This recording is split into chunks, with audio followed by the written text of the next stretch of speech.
everybody's going crazy. So like the growth I've seen like within the past like 20, 25 years, it's crazy. Like even with the New York Knicks, like it's everything is just growing. So the culture, we getting it back. We finally got the culture back. Well, I got 10 years on you. I think I got 11 years on you actually. But so I mean, just add that to it. Add everything that you said, and then add the 10 years that I have on you, man. Because I was there. I remember when there was no Run DMC. I remember when there was no KRS-One. I remember when there was no Eric B. and Rakim. I remember being on the block and like, the local radio stations, Kiss FM, and they pulling up in the trucks and starting a block party. You know what I'm saying? I remember stuff like that. I remember breakdancing in the street with my cousins and stuff, man. So, there's a whole lot of Wait, things. hold on, you was breakdancing? Yeah, man. Like, do the math. I was a young cat, you don't got a picture? Yeah, I got pictures and stuff with my cousins, my Puerto Rican cousins, on my Puerto Rican side, they used to break dance and stuff. They also were stick-up kids too on the low. So I mean, so they used to do a lot of stuff. So there are pictures out there with Eru with the freaking, doing that stuff as a youngster. You know what I'm saying? That's fire, man. That's real hip hop right there, That's stupid fire. Yeah. Also with the Knicks too, man. Like I just remember a lot of stuff with the Knicks. That's why a lot of times I don't get so upset, because I feel like things have happened already. Things have happened similar to what's happening. So I kind of already been through it. Like if you want to talk about playoff situations, back in the days when we was playing against Indiana and Chicago and all those teams, I was in high school. I was in high school and then like in my early 20s. So you want to talk about, going crazy, you know what I'm saying, during that time.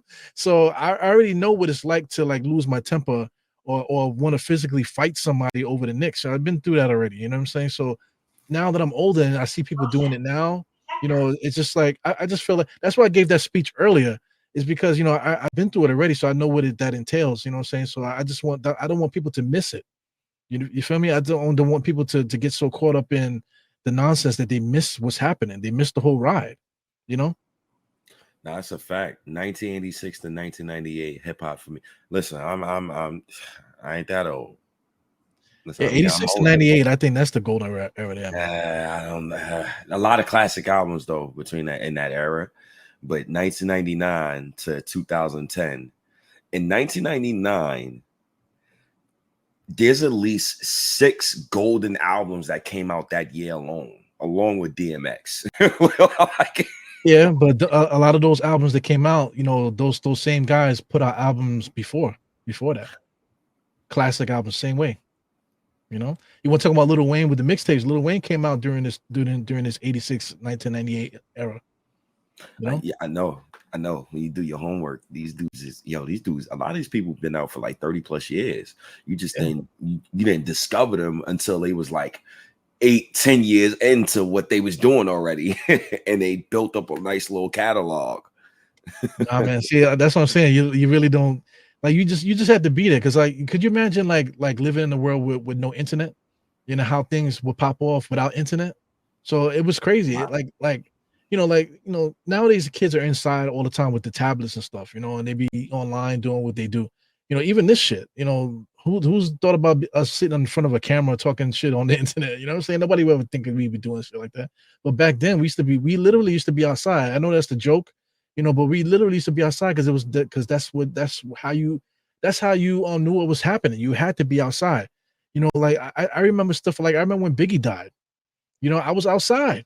I remember being outside and watching his the funeral, what do you call it? The hearse going through Bed-Stuy. I was on the freaking block. I was out there. You know what I'm saying? So I just, so much things, man. We from that era, it's just different, man. That's, you got, like, when people say, oh, you old head, this, that, and the other, what I'm saying, you kind of got to respect where people come from, the era that they came from, because everybody does things different in their own era, you know what I'm saying? So people now do things the way that they do it, but we did it a different way too, man. And, it was amazing during that time. It definitely was, man. Shouts to the 90s, man. The 90s created a lot of this culture. Yeah, I want to mention too, like you're talking about culture, like the backpackers. You know, now it's a joke. Oh, the backpack rappers, all this and the other. But at the time, backpack rappers were the gangsters because they had backpacks. What the fuck you think is in the backpack? You know what I'm saying? They weren't. It wasn't homework. You know what I'm saying? It wasn't schoolwork. You know, what you think was in the backpack?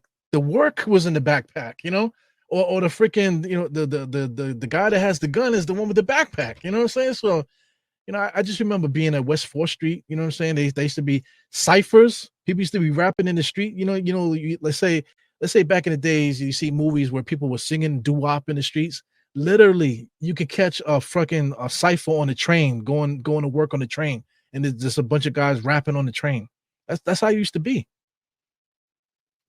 Yeah, that's fire. That's fire, man. That's fire. That's real culture right You there. want to talk about golden era? That's what I'm trying to say. You want to talk about golden era? Motherfuckers used to be on the street corners, literally battling each other instead. You know? Yeah, that's fire, man. That's where a lot of legendary rappers came up off of, man. Corners, man. Yeah, you want to talk about Kweli and Most Def and those guys? You know, some of the guys too. They used to be right there, Westport and what do you call Washington Square Park by the fountain? That was the big spot right there where everybody used to come through there. You know, you had to come with your peoples too, because like I said, the backpack rappers was the ones with the freaking guns in their bag and shit. You know what I'm saying? That's box cutter era too, man. So, you know, it is what it is, man.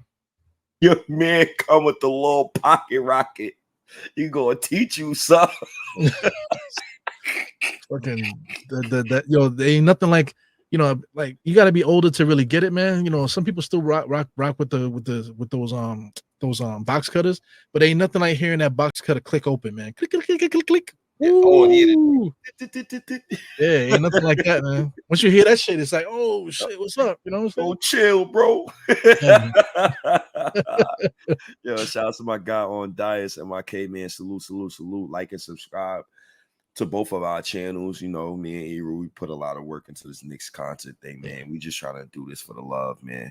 On Deals is doing a good job too, man. With the hell yeah. stuff. Yeah, he's a beast. Yeah. He's a beast. Listen, man, a lot of people don't understand.